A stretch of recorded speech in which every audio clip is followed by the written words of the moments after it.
Hey guys, I'm going to go ahead and break down the kettlebell swing a little bit here. I'm going to start with a progression that's really a beginner progression, but it's very important to get these skill sets before you start swinging. The swing is like the center of the kettlebell universe, and a lot of these things building up to the swing, primarily the deadlift, is one of the most important skills that you need to make sure that your swing is on point, right? So we're going to start with a little thing that I picked up from my mentor, Czar Horton. I've changed a few things, but anyways, I have found this is one of my go-to ways to take a new client into the swing safely. Right? So if you're an experienced swinger, maybe this will just be a good way to grease your groove and set you back into a way to even get better at it, right? So I like this simple little setup. This will get you really close. If you think about lining up your ankles with the kettlebell handle, it's going to get you in the general position that you need to be in, but this little two checks are key to making sure. Hands are straight out. If you put them right in the middle of your thighs and look outside your hands, your feet and ankles should be outside your hands. That's just basically setting you up slightly wider than shoulders, right? And now we're going to go into our hinge, and remember, there's a big difference between a squat and a hinge, right? So the hinge is a pattern where the hips move back and away, the shins stay nearly vertical, shoulders are above the hips, boom, that's this pattern. The squat is that pattern, right? So we are going to be hinging for this drill, right? Not squatting, right? So anyways, let's find that little setup again real quick. Go into that hinge. Take your thumbs and put it on the outside of the kettlebell handle. Let your pinkies draw a straight line across. This is not for the width, mind you. This is for how deep the bell is in your stance. If I were here, I'd go, that's a pretty stupid place to lift from. I'm going to hurt my back. But if I'm here, I'm directly underneath that load.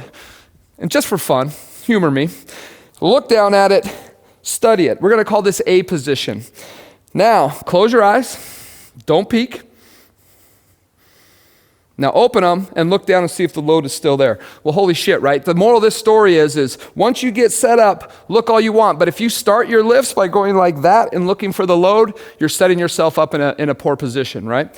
So shake it out a little bit. Come up. Let's make sure our setup's on point. Boom. Good. All right, so now we're back in A position. I just want you to think about hinging back, touching the kettlebell handle. Now we're just going to take a quick sniff into the nose, stand with a little forceful exhale. Thing to remember, at the top of the deadlift, you're pulling your kneecaps up. Your quads should be on. Your core on, your glutes on. And this is also the top of your swing.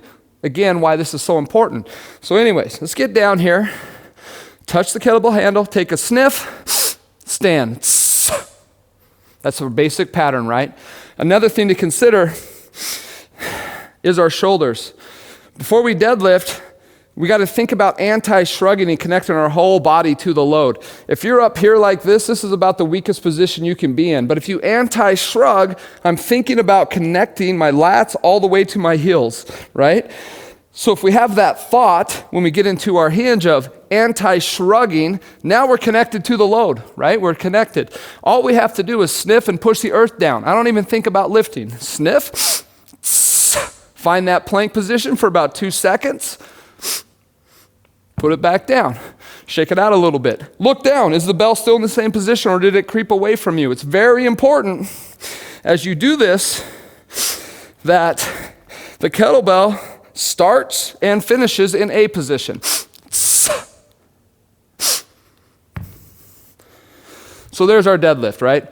Practice that as much as you need to, as long as you need to. As a matter of fact, during the workouts, if you're getting lost in the swing, you can deadlift instead, right? A deadlift is a great way to build your swing, right? So anyways, we're just going to do one set of 3.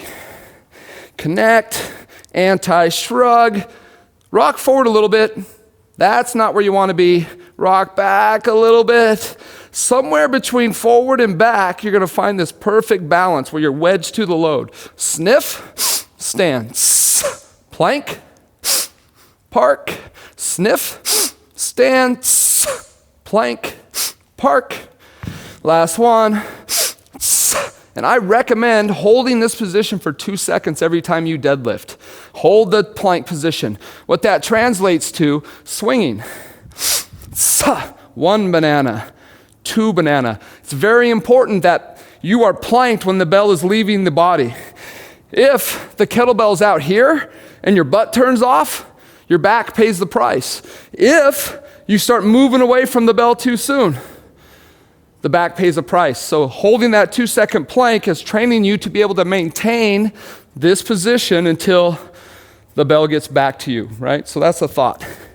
All right, so now we're gonna do this touch and go drill. I really like this drill because you're doing the same deadlift pattern, you're just doing it faster, right? And the swing basically is a deadlift done fast, but the bell is here instead of here, right? So this drill is gonna look something like this. I'm gonna anti-shrug, get my deadlift position, lift it up, find this plank position, and just do some touch and goes, right? So it'll be here, drop, 2-second plank, drop, 2-second plank, drop, 2-second plank.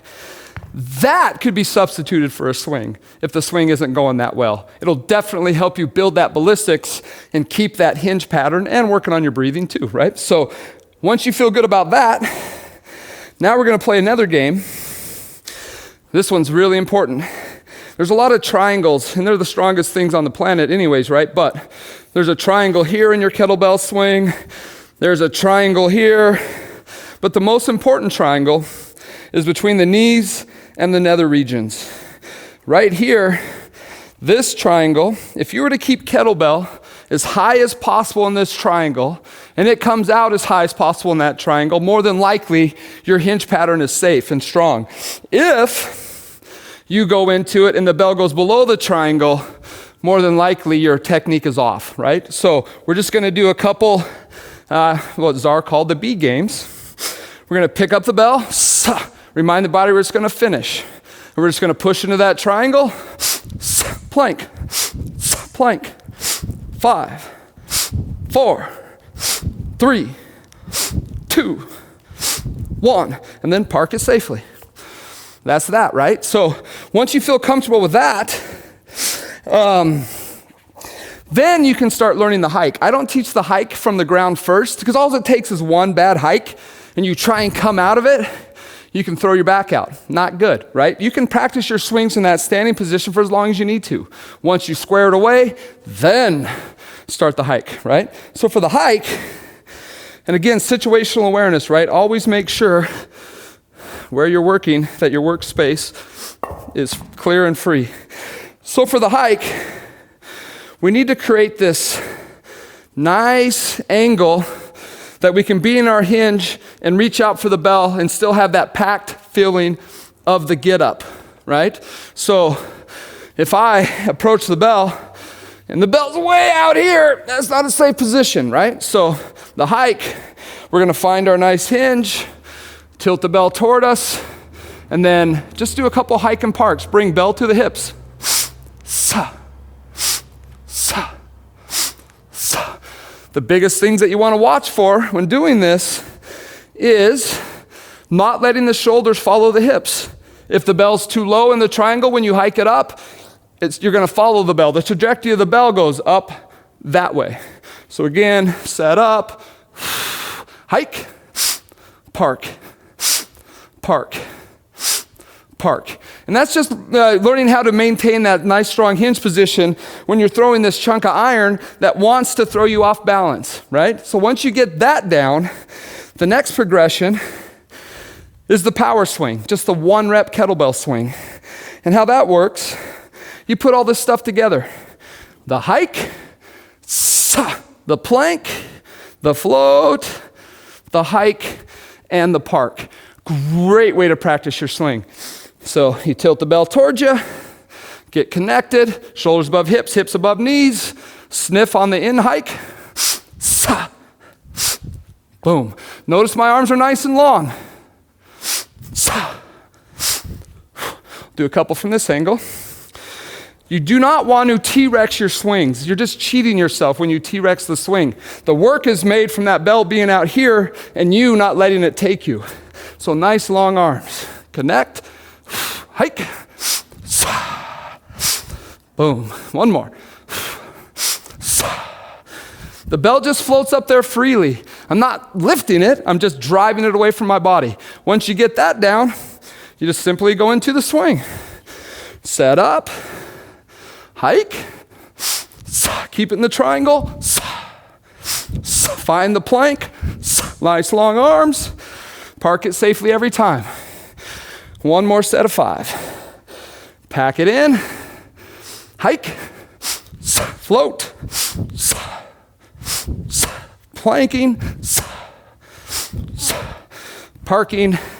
Set's not over until the bell hits the ground. So the swing, man, it is an inch deep and a mile wide.